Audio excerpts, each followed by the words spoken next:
দেখুন বর্তমান সময় মানে 2024 সালের মধ্যে এমন একটি বাইককে লঞ্চ করা হয়েছে যেই বাইকটা বাংলায় এসে সব রাইডারদের সমস্যাকে সমাধান করে দিয়েছে, কিন্তু এই বাইকটাই রাইডারদের জন্য সব থেকে বড় সমস্যার সৃষ্টিও করেছে। আসলে কি জন্য এমনটা হতে পারে, একটি বাইকই রাইডারদের জন্য সব থেকে বড় সমাধান এবং ওই বাইকটাই রাইডারদের জন্য সব থেকে বড় সমস্যা। আজকের ভিডিওর মধ্যে আমরা সেই বাইকটাকে জেনে নেবো এবং তার সম্পর্কে সম্পূর্ণ ডিটেলসকেও দেখে নেবো। কিন্তু তার আগে hey guys, welcome back to my another video. I am টুটো ফ্যাক্ট টু বাংলা। তাহলে আর বেশি দেরি না করে আজ ভিডিওটাকে শুরু করা যাক। দেখুন বর্তমান সময় মানে 2024 সালে এমন অনেক রাইডার আছে যারা বলে থাকে নাকি আমাদের বাজেটের মধ্যে কোনো ভালো বাইক আসছেই না, এবং ভালো বাইক তো পেয়ে যাচ্ছি কিন্তু সেটা আমার বাজেটের অনেক বেশি বাইরে চলে যাচ্ছে। তাহলে এই টাইমে আর কি হবে, এমন একটি বাইককে খুঁজে পেয়েছি সেটা আপনি বাংলাদেশের মধ্যে কিনতে পারবেন, সাথেই বাংলাদেশের মধ্যে এই বাইকটা প্রাইস খুব অল্প, মানে খুব অল্প টাকা খরচ করে আপনি একটি বেস্ট এভার বাইক পেয়ে যাবেন। দেখুন সত্যি কথা বলতে এই বাইকটা হচ্ছে হিরো এক্সট্রিম 125R। দেখুন আগেকার টাইমে হিরো যখনই এক্সট্রিম মডেলটাকে প্রথমবার লঞ্চ করেছিল তখন এই বাইকটা সম্পূর্ণ একটি বেকার বাইক ছিল, কারণ তখনকার সময় এই বাইকটার মধ্যে খুব একটা ভালো ডিজাইনও ছিল না এবং পাওয়ারও খুব একটা ভালো ছিল না।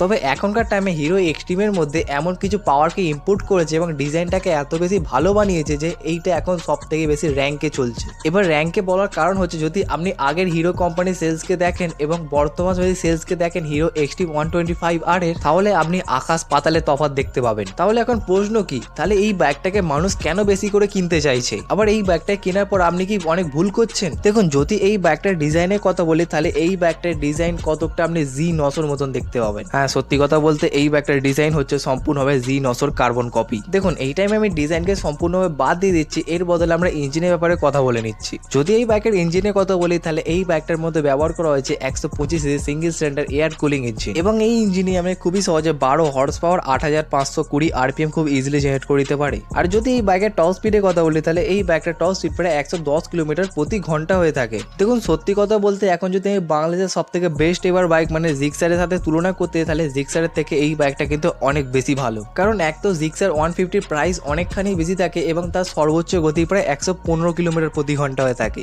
আর সেইখানে এই বাইকটা 125 সিসি ইঞ্জিনে 110 কিলোমিটার সর্বোচ্চ গতি দিচ্ছে। তাহলে ভাই সেদিক থেকে এই বাইকটাই বেস্ট হবে আমার পক্ষে। সাথে এই বাইকটার মধ্যে আপনি শুধুমাত্র কুল ডিজাইনই নয়, সামনের দিকে একটি ভালো এলইডি হেডলাইট, একটি টিএফটি স্ক্রিন, ওডোমিটার, টেকনোমিটার এর মতন অনেকগুলো ফিচার্স পাবেন, এবং আপনি সামনের দিকে ড্রাম ব্রেক এবং পিছন দিকে রেয়ার ডিস্ক ব্রেক দেখতে পাবেন। এই টাইমে বাইকটা খুবই একটি ভালো বাইক এবং স্মুথলি বাইক। তবে যদি এই বাইকটাকে আমি ইন্ডিয়ার মধ্যে কিনতে যাই তাহলে আমাকে দিতে হবে প্রায় 1 লক্ষ টাকা। সাথে বাংলাদেশের মধ্যে এই বাইকটার প্রাইস চালু হয় প্রায় 2 লক্ষ টাকা থেকে। এবার এই টাইমে বাইকটা সব থেকে বেশি বিক্রি হওয়ার কারণ হচ্ছে এই বাইকটার মধ্যে আপনি একটি কুল ডিজাইন পাবেন এবং পাবেন একটি পাওয়ারফুল ইঞ্জিন, এবং এই বাইকের মধ্যে এত কিছু দেওয়ার পরও এই বাইকটার প্রাইস এতটাই বেশি কম যে সাধারণ মানুষ কিনতে পারবে।